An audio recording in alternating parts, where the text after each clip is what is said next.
تیسرے پارے میں جو خاص چیزیں تھیں وہ بیان کر دی گئی تھیں. آج چوتھے پارے کے بارے میں بات کرتے ہیں. چوتھے پارے میں ایک جگہ پر متقین یعنی اللہ سے ڈرنے والے جن کے لیے جنت تیار کی گئی ہے ان کی کچھ خصوصیات بیان کی گئی ہیں.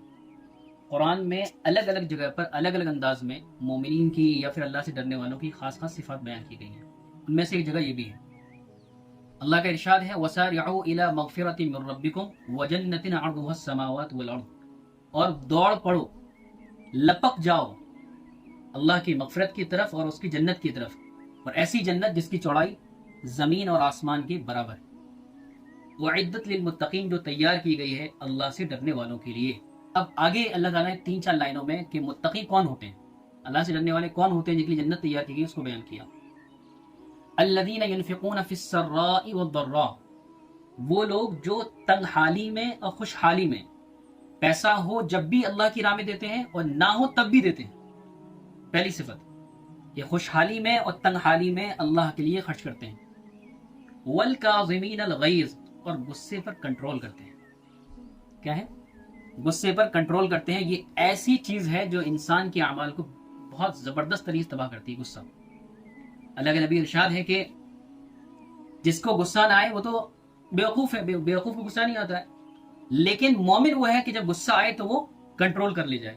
حدیث میں اللہ کے نبی نے فرمایا من کظم غیظا وهو قادر على ان ينفذه، کہ جو آدمی غصے پر قابو کر لے جبکہ سامنے والے کے اوپر غصہ نکال سکتا ہے. غصہ قابو وہاں نہیں کرنا ہے، وہاں کوئی اجر نہیں ہے جہاں پہ سامنے والی پارٹی تگڑی ہے. ٹھیک ہے؟ غصے کو دبانے کا ثواب وہاں پر ہے کہ سامنے والی پارٹی ہم سے چھوٹی ہے، ہم پٹک پٹک کے مار سکتے ہیں اس کو، اور ہم اس کی سب کچھ کر سکتے ہیں، لیکن ہم اس کو کیا کرتے ہیں؟ معاف کر.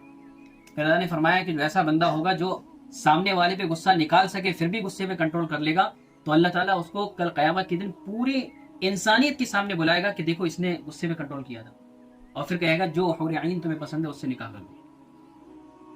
اسی طریقے سے دوسری حدیث فرمایا لیس الشدید بالسرعہ انما الشدید الذی یملک نفسه عند الغضب، کہ پہلوان وہ آدمی نہیں ہے جو کسی کو میدان میں پچھاڑ دے، پہلوان وہ ہے جو غصے کے وقت اپنے اوپر کنٹرول کر لے. تو مومن کی دوسری صفت جو جنت میں جانے کے لیے کافی وہ کیا ہے کہ والکاظمین الغیظ، غصے پر کنٹرول کرتے ہیں. والعافین عن الناس، اور لوگوں کو معاف کر دیتے ہیں. معاف کرنا حالانکہ بہت مشکل کام ہوتا ہے، کسی نے ہمیں تکلیف پہنچائی ہو، معاف کرنا بہت مشکل ہوتا ہے. کہ اللہ تعالیٰ فرما رہے ہیں کہ اگر آپ نے کسی کو معاف کر دیا تو آپ جنت میں جانے کے حقدار ہو جائیں گے. والعافین عن الناس، لوگوں کو معاف کرنے والے ہوتے ہیں. واللہ یحب المحسنین، اور اللہ تعالیٰ نیک کام کرنے والوں سے محبت فرماتے ہیں.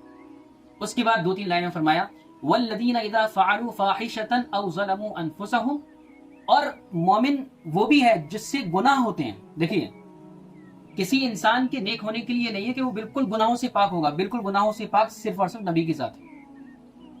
ایک نارمل انسان کے لیے گناہ ہوگا.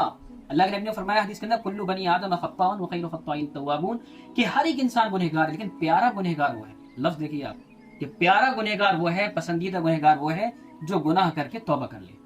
تو اللہ نے فرمایا والذین اذا فعلوا فاحشۃ او ظلموا انفسهم، اور وہ لوگ جنہوں نے گناہ حد سے زیادہ کیے، ذکر اللہ، وہ اللہ کو یاد کرتے ہیں، فاستغفروا لذنوبہم، اور اپنے گناہوں کی معافی مانگتے ہیں. پھر اللہ تعالیٰ فرماتے ہیں وَمَن يَغْفِرُ الذُّنُوبَ إِلَّا اللَّهُ، ارے بھائی کون ہے جو گناہوں کو اللہ کے علاوہ معاف کرے.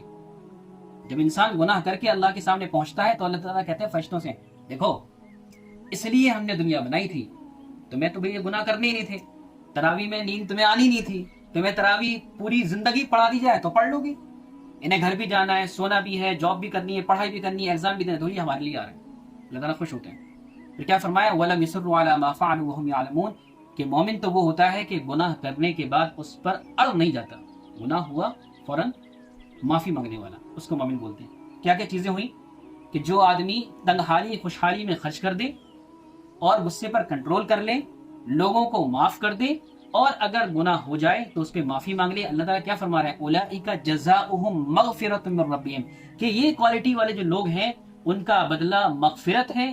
وجنات تجری من تحت الانہار، اور ایسی جنت ہے جس کے نیچے سے نہریں جاری ہوں گی. ونعم اجر العاملین، دیکھو ہم کتنا بہترین بدلہ دیتے ہیں کام کرنے والوں کو. تو یہ یہاں پر یہ جو کوالٹی بیان کی گئی وہ اس لیے بیان کی گئی، قرآن اس لیے کہا جاتا ہے پڑھا کرو تاکہ ہم اپنی زندگی کے اندر سدھار لے کر آئیں. اس کے علاوہ لاسٹ میں ایک بہت اہم آیت بھی بیان کی گئی کہ کلو نفس ذائقۃ الموت، سب نے سنی ہوئی۔ اللہ تعالیٰ فرماتے ہیں کہ جتنے بھی انسان جنات جن کے اندر بھی جان ہے، روح موجود ہے، ان سب کو مرنا ہے۔ وَإِنَّمَا تُوَفَّوْنَ أُجُورَكُمْ يَوْمَ الْقِيَامَةِ، اور تم سب کو تمہارے ایک ایک کرتوت کا بدلہ، میرے آپ کے ہر کسی کو اس کا بدلہ قیامت کے دن دیا جائے گا۔ فَمَنْ زُحْزِحَ عَنِ النَّارِ وَأُدْخِلَ الْجَنَّةَ فَقَدْ فَازَ، اس دن جو جہنم سے بچا لیا جائے گا اور جنت میں داخل ہو جائے گا وہ کامیاب ہوگا۔ دنیا میں آپ کے پاس کتنا تھا، ڈگری کتنی تھی، کتنا پیسہ تھا، گاڑیاں کتنی تھی، اس سے کوئی مطلب نہیں۔ یہ 60-70 سال کے بعد ختم، کوئی یاد بھی نہیں کرے گا کون تھے۔ جاؤ، اللہ تعالیٰ فرما رہے ہیں کہ جو جہنم سے بچا لیا جائے گا اور جنت میں داخل کر دیا جائے گا فقط فاز، یہ کامیاب ہے۔ اور فرمایا وَمَا الْحَيَاةُ الدُّنْيَا إِلَّا مَتَاعُ الْغُرُورِ، کہ بھائی دنیا تو دھوکے کا گھر ہے۔ اس میں لگتا ہے کہ یار پڑھائی کرنی ہے، محنت کرنی ہے، جاب کرنی ہے، پیسہ کمانا ہے، اچھی سی گاڑی کرنی ہے، بڑھیا سا گھر بنانا ہے، معلوم چلا گھر بناتے بناتے اس میں پیر نہیں رکھ پایا اور چل بسے۔ پھر اللہ تعالیٰ نے پوچھا تم کر کے کیا ہے؟ تم کہو نہیں بھائی ہم تو تیاری کر رہے تھے، IAS کی تیاری کر رہے تھے، MBBS کی تیاری کر رہے تھے۔ اللہ نے یہ پوچھ ہی رہے۔